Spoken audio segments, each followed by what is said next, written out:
আজ 8ই আগস্ট 2025 শুক্রবার। দেখুন, বিজেপির 1 কোটির বেশি ভোট চুরি নিয়ে রাহুল গান্ধীর গুরুতর বিস্ফোরক অভিযোগে কাঁপছে দেশ শিরোনামে বিশেষ একটা প্রতিবেদন উপস্থাপন করছি আমি জাকির হোসেন শেখ। বিজেপির 100 কোটির বেশি ভোট চুরি নিয়ে রাহুল গান্ধীর অভিযোগে কাঁপছে দেশ। ভিডিওটা যদি নিউজ নির্ভীকের ইউটিউব চ্যানেলে দেখতে থাকেন তাহলে ডেসক্রিপশন বক্সে, এবং যদি ফেসবুকে দেখতে থাকেন তাহলে কমেন্টে দেওয়া লিঙ্কে ক্লিক করে আমাদের নতুন YouTube channel Zakir Hossain Sheikh official YouTube চ্যানেলটাকে সাবস্ক্রাইব করে রাখুন। কেননা বিশেষ কারণে নিউজ নির্ভীক ইউটিউব চ্যানেলের পরিবর্তে বিকল্প জাকির হোসেন শেখ অফিসিয়াল ইউটিউব চ্যানেলে আমরা বেশি সক্রিয় থাকার চেষ্টা করছি। এখন লোকসভার বিরোধী দলনেতা এবং কংগ্রেস সাংসদ রাহুল গান্ধী গতকাল এক সাংবাদিক সম্মেলনে জাতীয় নির্বাচন কমিশনের ইসিআইয়ের বিরুদ্ধে তীব্র আক্রমণ হেনেছেন, যা সারা দেশকে কাঁপিয়ে দিয়েছে, সারা বিশ্বকে স্তম্ভিত করে দিয়েছে। রাহুল গান্ধী অভিযোগ করেছেন, কেন্দ্রের শাসক দল বিজেপির সঙ্গে মিলেমিশে নির্বাচন কমিশন সাংবিধানিক বিশ্বাসঘাতকতা করছে এবং সুনির্দিষ্ট পরিকল্পনার মাধ্যমে ভোট চুরি করে দেশের গণতন্ত্রকে ধ্বংস করছে। রাহুল গান্ধী বলেছেন, এটা গণতন্ত্রের উপর একটা পারমাণবিক বোমা। দিল্লির ইন্দিরা ভবনে কংগ্রেস সদর দপ্তরে আয়োজিত এক সংবাদ সম্মেলনে রাহুল গান্ধী গতকাল বলেছেন, ভোট চুরি গণতন্ত্রের উপর একটা পারমাণবিক বোমা ফেলেছে।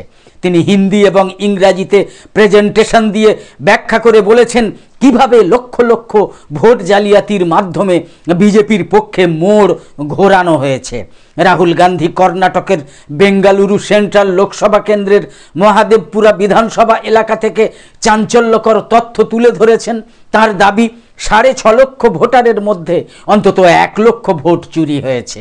রাহুল গান্ধী 5টা ভোট জালিয়াতির ধরন চিহ্নিত হয়েছে জানিয়ে বলেছেন, কংগ্রেসের 30-40 জন গবেষকের একটা বিশেষ দল 6 মাস ধরে মাঠে এবং নথিপত্রে কাজ করে 5টা আলাদা আলাদা ভোট জালিয়াতির ধরন চিহ্নিত করেছে।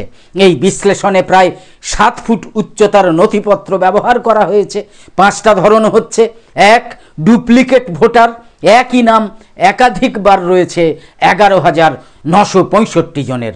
2 হচ্ছে ভুয়ো এবং অকার্যকর ঠিকানার ভোটার রয়েছে 40,009টা। 3 হচ্ছে এক ঠিকানায় বহু ভোটার বাল্ক ভোটার রয়েছে 10,452। অস্বচ্ছ বা ভুল ফটো রয়েছে 4,132 জনের। ফর্ম 6 এর অপব্যবহার, নতুন ভোটার রেজিস্ট্রেশনের মতো রয়েছে 33,692 জন। একই ব্যক্তি একাধিক জায়গায় ভোটার। রাহুল গান্ধী উল্লেখ করেছেন, কিরত সিং ডাং নামে এক ব্যক্তি এক নাম এবং ঠিকানা নিয়ে 4টে ভিন্ন বুথে ভোটার হিসাবে তালিকাভুক্ত রয়েছেন। আদিত্য শ্রীবাস্তব নামে অপর একজন ব্যক্তি মহাদেবপুরই 2টো, মুম্বাইয়ে 1টা এবং লখনৌতেও 1টা ভোটার হিসাবে উপস্থিত রয়েছেন।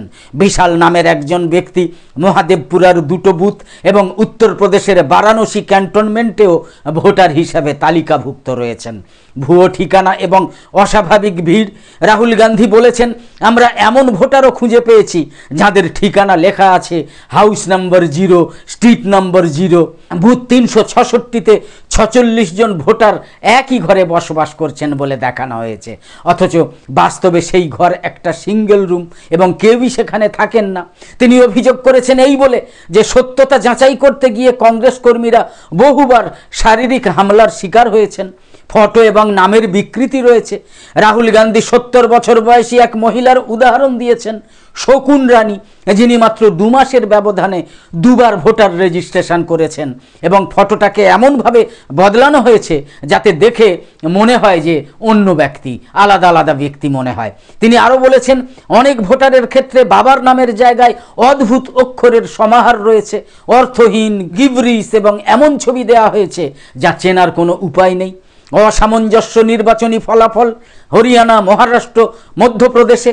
রাহুল গান্ধী বলেছেন 2024 সালের হরিয়ানা বিধানসভা নির্বাচনে কংগ্রেস মাত্র 8টা আসনে হেরে গিয়েছিল, যেখানে মোট ভোটের ব্যবধান ছিল মাত্র 22,779টা, অথচ সারা রাজ্যে মোট ভোটার ছিল 2 কোটি। এটা কোনো রাজনৈতিক ঢেউ নয়, বরং পরিসংখ্যানগত ধাক্কা। তিনি বলেছেন এই নির্বাচনের ফলাফল শুধু অভূতপূর্ব নয়, অতি বাস্তব। আমাদের অভ্যন্তরীণ সমীক্ষা, এক্সিট পোল এবং বাস্তব ফলের মাঝে চরম বিভ্রাট ছিল। নির্বাচন কমিশনের বিরুদ্ধে গুরুতর অভিযোগ তুলে রাহুল গান্ধীর বক্তব্য, নির্বাচন কমিশন ইচ্ছাকৃতভাবে ইলেকট্রনিক ভোটার তালিকা দিচ্ছে না, কারণ বিরোধীরা যাতে সহজে বিশ্লেষণ করতে না পারে। শুধু তাই নয়, সিসিটিভি ফুটেজের নিয়মও বদলে দেওয়া হয়েছে, যাতে ভোটের দিনে সিসিটিভি ফুটেজ পর্যবেক্ষণ সম্ভব না হয়।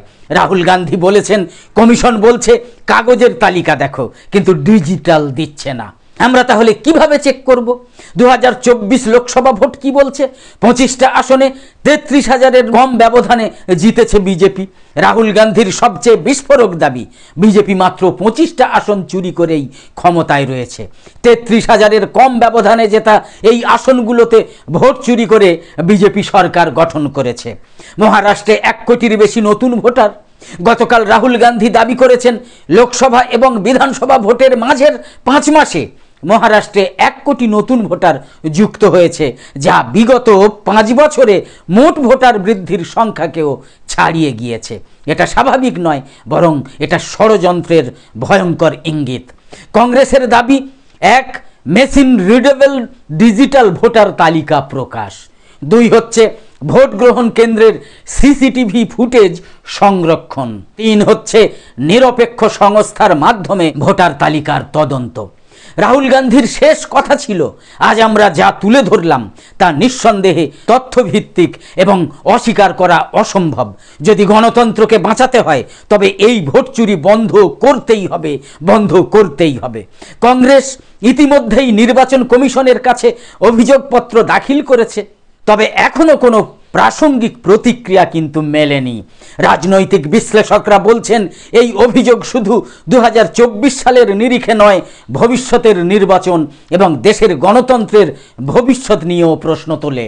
প্রমাণসহ রাহুল গান্ধীর বিস্ফোরক অভিযোগে এটা স্পষ্টভাবে প্রতীয়মান হয়েছে, তার মানে যে ভারতবর্ষ আজ এমন এক সন্ধিক্ষণে দাঁড়িয়ে যেখানে দেশের ভোটাধিকার, নির্বাচন ব্যবস্থা এবং গণতন্ত্র তিনটেই আজ গভীর সংকটে। গতকাল রাহুল গান্ধীর সাংবাদিক সম্মেলন সেই বিষয়ের পর্দা সরিয়ে বাস্তবের নির্মম মুখ উন্মোচিত করেছে। তিনি প্রমাণসহ দেখিয়ে দিয়েছেন যে নরেন্দ্র মোদীর নেতৃত্বাধীন বিজেপি সরকার শুধুমাত্র মিথ্যা প্রচার, কারসাজি এবং রাষ্ট্রযন্ত্রের অপব্যবহারের জোরে ক্ষমতা দখল করেছে। এই সরকারের ভিত্তি গঠিত হয়েছে তথ্য লুকোনো, ভোট লুট করা এবং গণতন্ত্রের পবিত্র কাঠামোকে ধ্বংস করে। প্রশ্ন ওঠা স্বাভাবিক যে নির্বাচন কমিশন এখন কি শাসক দলের দালালে পরিণত হয়েছে? একটা সময় ছিল যখন নির্বাচন কমিশন ছিল দেশের বিশ্বাসযোগ্য একটা স্তম্ভ, কিন্তু আজ সেটা ধসে পড়েছে। ফরম 6 এবং ফরম 17-র তথ্য গায়েব, সন্দেহজনক ইভিএম ব্যবস্থাপনা, সিসিটিভি ফুটেজ আটকে দেওয়া, এই সমস্ত কিছুই প্রমাণ করে যে নির্বাচন কমিশন এখন বিজেপির সহযোদ্ধা সংস্থায় পরিণত হয়েছে। এটা এখন আর স্বাধীন কোনো সংস্থা নয়, বরং এটা একটা চুপচাপ কর্মী বাহিনী যাদের একমাত্র লক্ষ্য মোদী সরকারের বিজয় নিশ্চিত করা। প্রশ্ন ওঠা স্বাভাবিক যে চুম্বকীয় ব্যক্তিত্ব নাকি প্রশাসনিক হ্যাকার? চুম্বকীয় ব্যক্তিত্ব নাকি প্রশাসনিক হ্যাকার? যে মোদি ম্যাজিকের কথা শাসক দল বলে বেড়ায়, আজ তা এক মারাত্মক মিথ্যা বলেই প্রমাণিত হচ্ছে।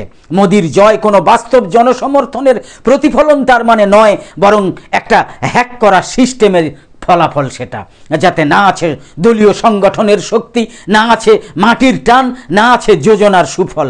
মোদির চারপাশে সাজানো হয়েছে এক মিথ্যার বুদবুদ, যা তৈরি হয়েছে কোটি কোটি টাকার কর্পোরেট ফান্ডিং, মিডিয়া ম্যানিপুলেশন এবং প্রশাসনিক অপব্যবহারের উপর, অর্থাৎ পরিষ্কার গণতন্ত্রের নামে প্রতারণা। আজ ভারতের নির্বাচন ব্যবস্থা এমনভাবে বিধ্বস্ত করা হয়েছে যা কোনো বিদেশি শত্রুও এত নিখুঁতভাবে করতে পারত না। এই নির্বাচন ব্যবস্থার প্রতি বিশ্বাস হারালে দেশের নাগরিক হিসাবে আত্মমর্যাদাটুকুও প্রশ্নচিহ্নের মুখে পড়ে যায়। তাই বলতেই হয়, রাহুল গান্ধীর গতকালের সাংবাদিক সম্মেলন কেবল একটা রাজনৈতিক কণ্ঠস্বর নয়, বরং এটা একটা গণতান্ত্রিক বিপদের ঘণ্টাধ্বনি।